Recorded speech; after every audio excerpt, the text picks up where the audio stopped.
First of all, I would like to talk about our brains. When we are born, the right hemisphere is the only hemisphere that works for 1.5 or 2 years before we start talking. And for right hemisphere is important how we are received and connected to others. How many other people in this room are connected to me? For right hemisphere, people are souls. Right hemisphere understands attitude. No facts, no words, just sound, intonation.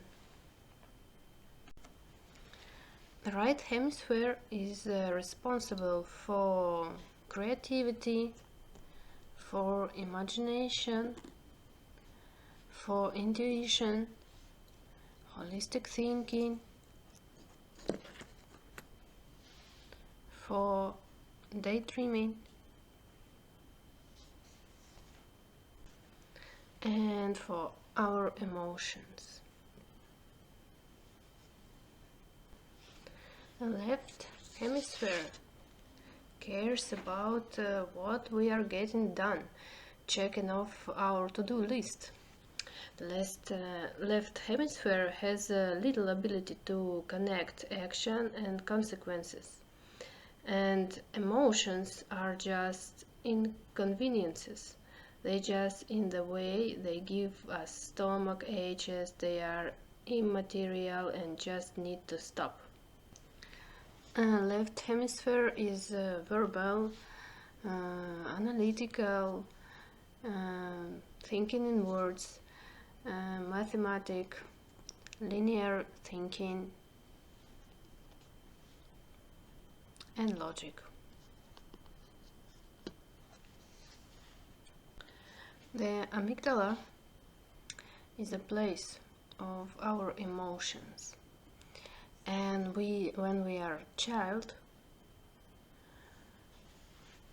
and if we cannot express suffering, then he can die. Therefore, he must express what he is hungry, he feels bad, and then he cries. And when the child meets a good attitude from his mother, then neurons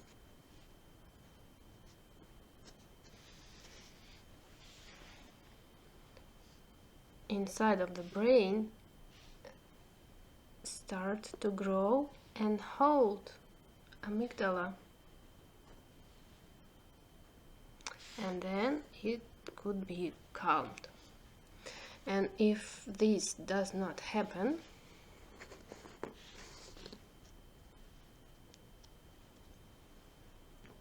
child is crying, then the right hemisphere is in dysregulated state.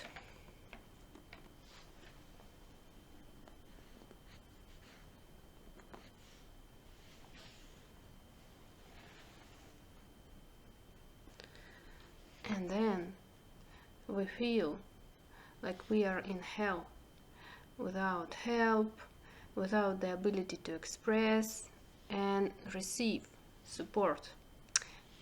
Then we criticize ourselves all the time. Here appears an inner critic,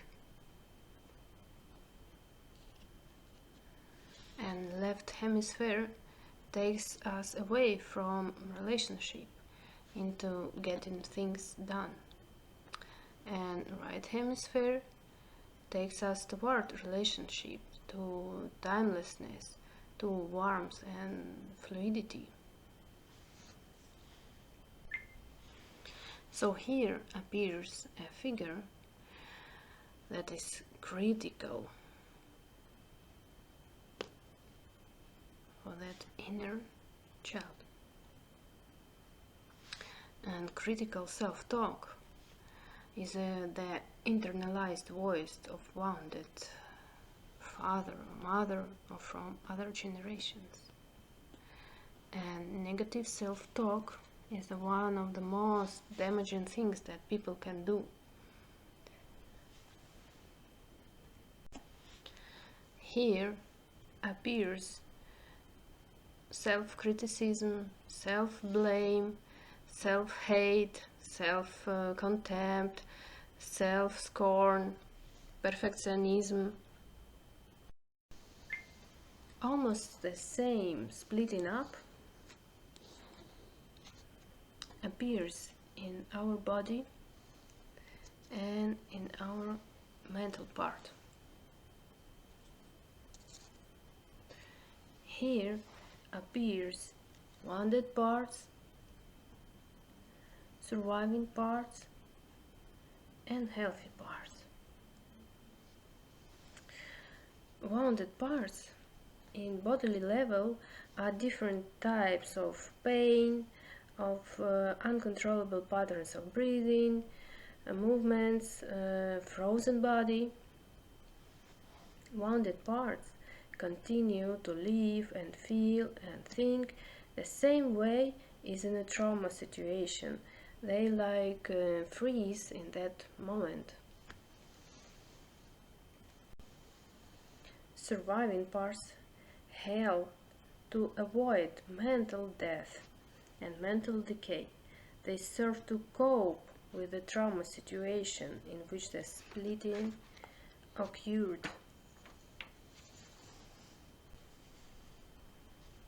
They block the activity of wounded parts, splitting them off and blocking them, moving them away from self. The stronger pressure from wounded parts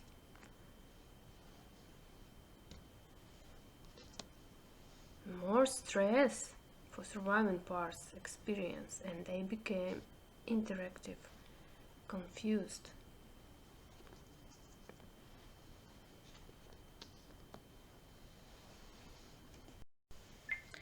So, the traumatized split off parts want to be included in general field of psycho, and the rejected feelings want to be lived through.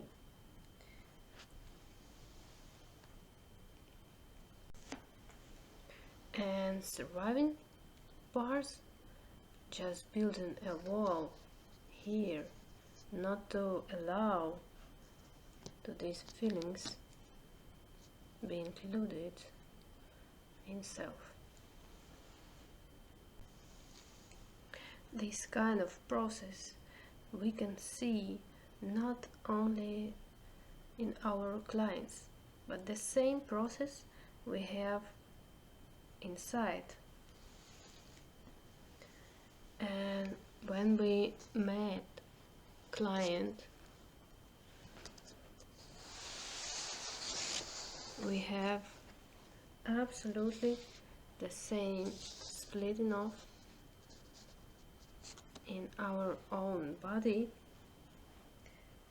and in our own brain.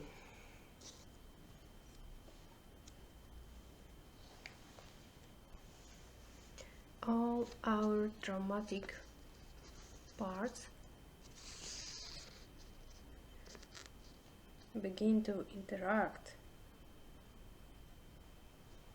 with the client's traumatic part. So, as a psychotherapist,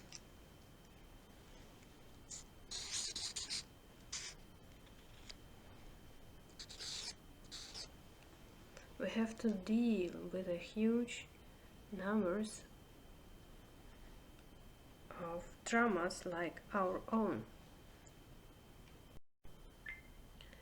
When the client brings to his therapist his story,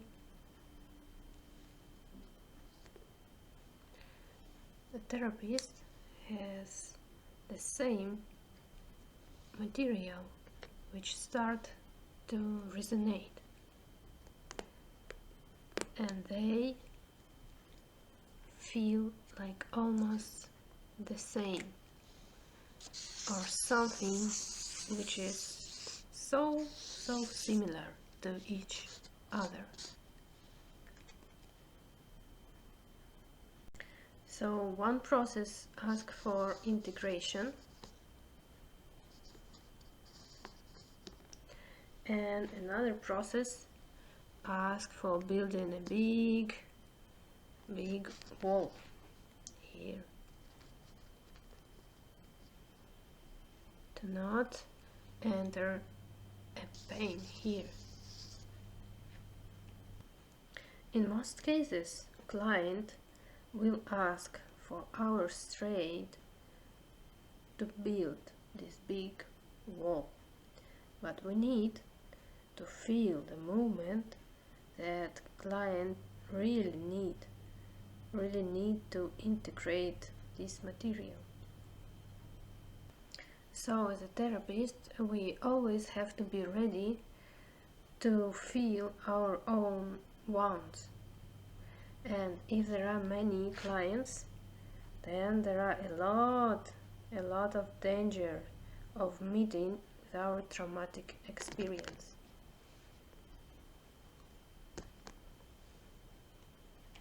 We are like constantly attacking by this hidden material, and this means that we must have a lot of resources in order to survive.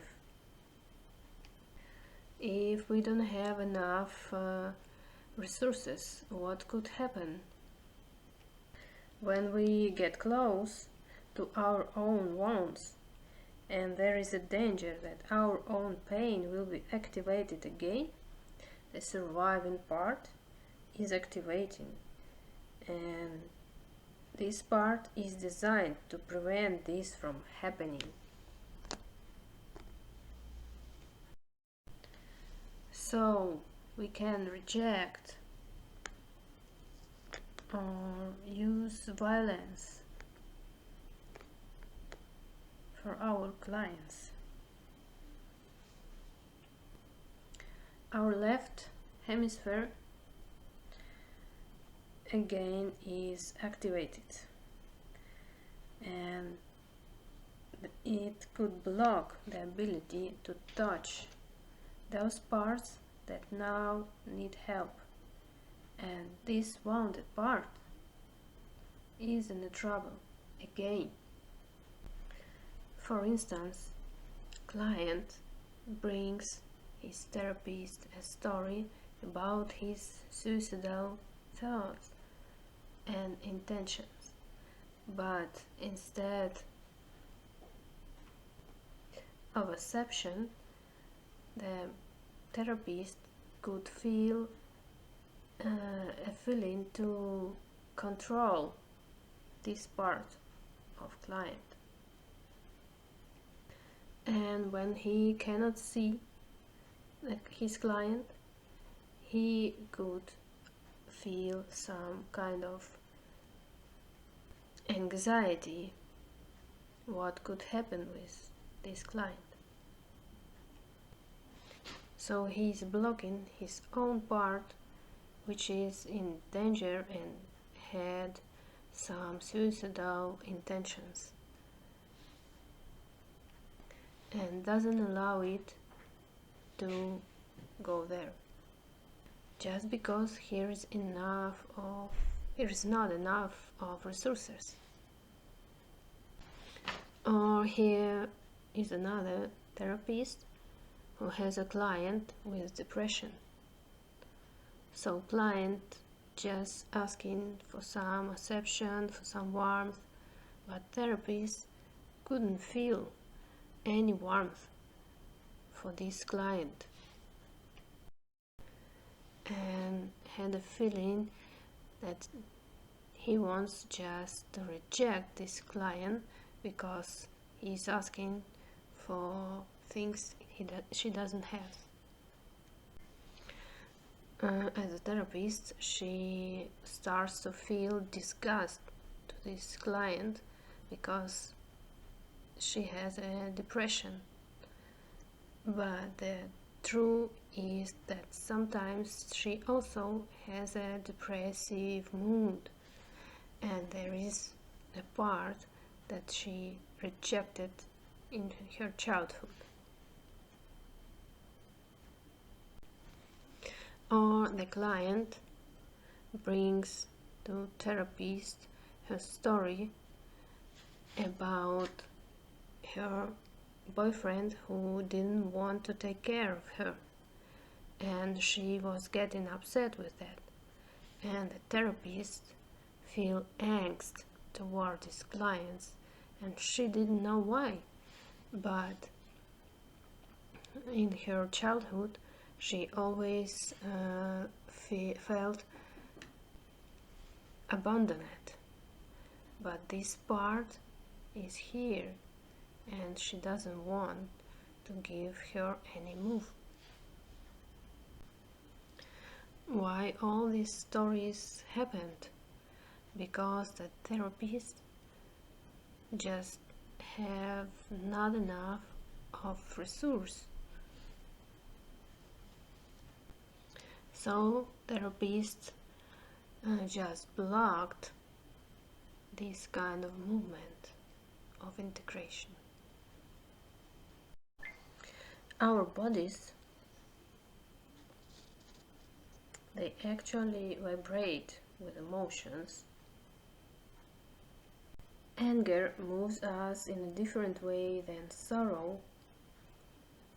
We are taken into emotional states that have qualities and that are recognizable for other humans. And here is a diagnostic tool we can use to see where our own resonance is blocked. We just need to begin to notice when and why we step out of relationship with ourselves and with others, and when we cannot be in the fullness of particular emotion. For example, client brings us his grief, but we became angry. This means we are unable to resonate with grief, and we have learned that it's easier for us to respond with anger rather than feel grief. And one of the major ways humans stop their own resonance is shifting into left hemisphere.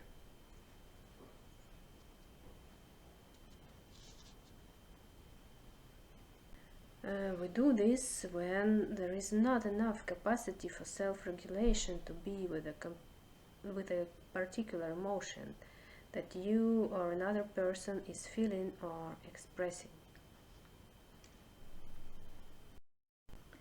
When we have emotions that we cannot resonate with, when our bodies cannot hold it in resonance, and we shift out of relationship in order to care for our systems, not to get flooded with emotions that we don't want to feel.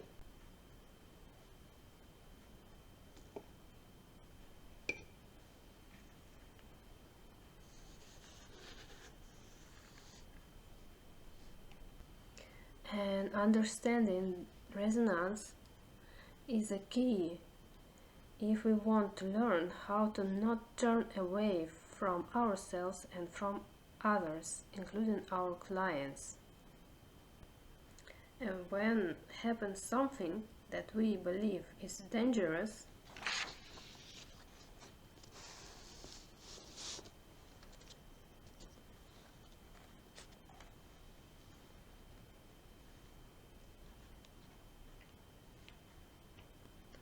our prefrontal core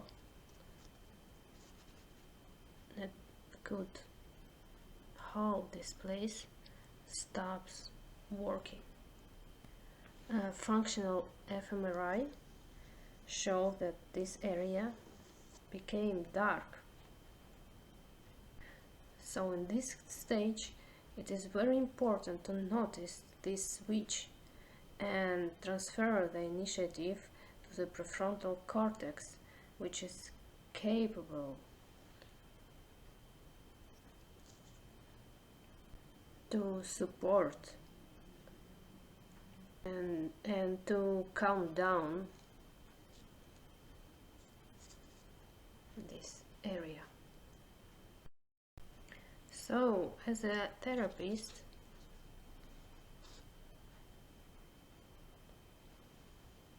when I found myself in resonant part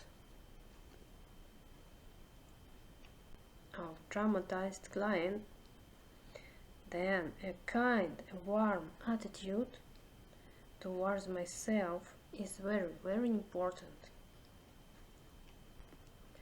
This is exactly what we could do for our traumatized parts as a therapist. We can say, "Dear me, now is a painful process has arisen, but now you have a client. You can then come into contact with your pain sometimes later, and I will do something good for myself." This energy goes into our own wound, but also it goes to the client wound. It is so important not only to relate mindfully to your body sensations and feelings, but also to add warmth toward yourself to this. The kinder we treat ourselves in situations when we make mistakes, worry, get annoyed, the more chances that we do not torture our clients.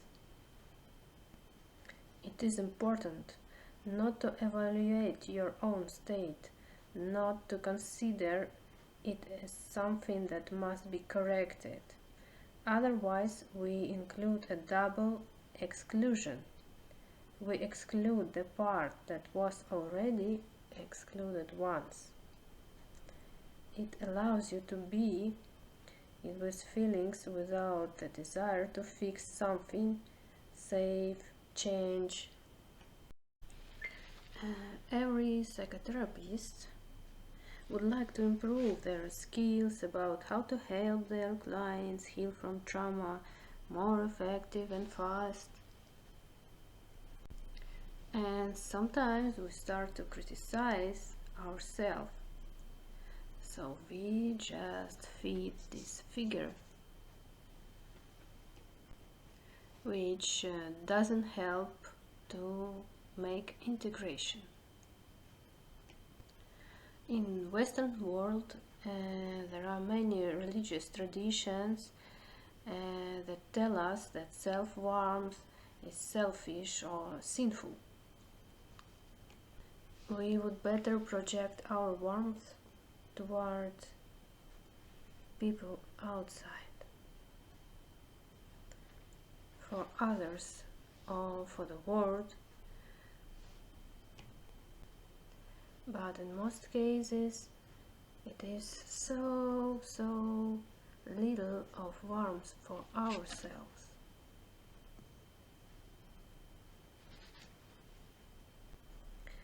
But self-warmth is a key reason for resonant healing. It could help to repattern our nervous system toward kindness, toward integration, toward internalization of experiences of presence, understanding, and we can build ourselves through cultivating our resonating self-witness. This practice of self-warmth could actually change the brain. The more trauma we have, more critical is our brain. But this practice of self-warmth could change our brain. This figure tries to keep us safe, never to be surprised again and never make mistakes again, never be traumatized again, never be in pain again. This figure attacks us because it's trying to help, but it needs to learn new stories.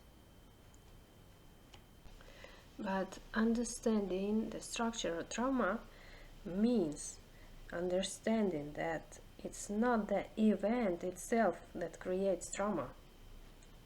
It is how alone we were in it. In practice of self-warmth,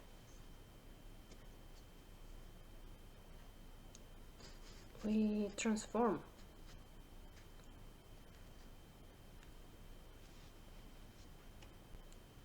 our experience into new abilities. This practice could bring us compassion at the moment when we feel criticized, when we feel bad, when we feel abandoned. Using this practice of self-warmth, when something happens that we believe is dangerous, we don't need again to experience self-criticism. We can feel that anyway we belong to the world. And now I would like to practice something. As a children, we were experiencing something bad. When we were abandoned, criticized, or we were lonely, or we felt powerless, or something else very bad for us.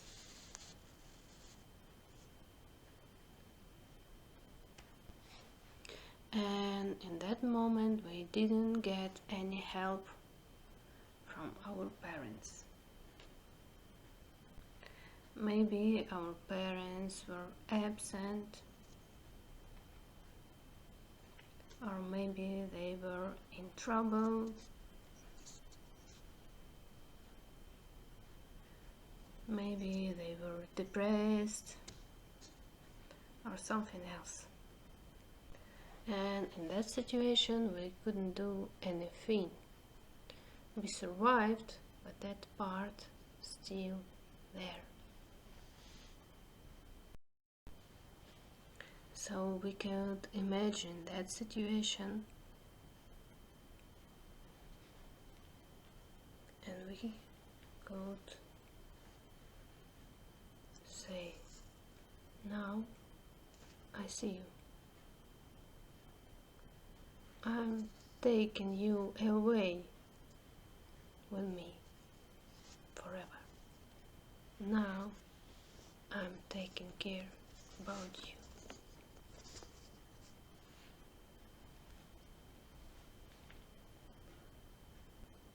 Now I am here with you.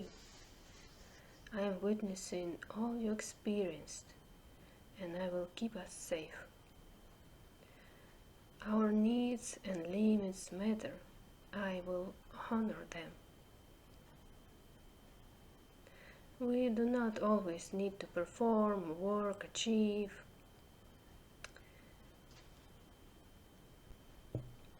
We are safe now. I see you.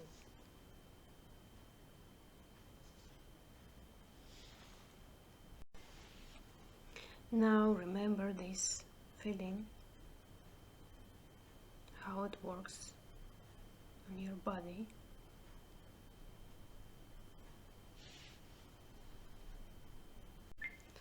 And after, when you have some hyperreaction, which is sign of trauma, for instance, some self-criticism or anger, you can remember this feeling and you can follow some technique. Call you by name and then ask yourself, what do you sensate in body? For instance, it could be blocked diaphragm. And then just ask yourself, what is your feeling? For instance, it could be angst. And then try to understand what is your need here. Perhaps you once lacked a sense of support. So give yourself this support.